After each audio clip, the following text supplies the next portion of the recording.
এই ভিডিওতে আমরা বিভাজ্যতা সংক্রান্ত একটি গুরুত্বপূর্ণ সমস্যার সমাধান করব।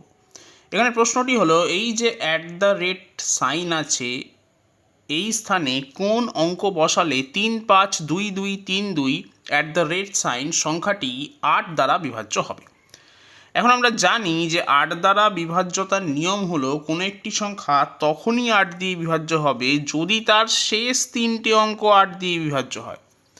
এখন যদি আমি এই জায়গাতে এক্স ধরি এবং এই এক্সের জায়গায় 0 বসাই, তাহলে ক্লিয়ারলি 320 অর্থাৎ 320 সংখ্যাটা 8 দিয়ে বিভাজ্য হবে।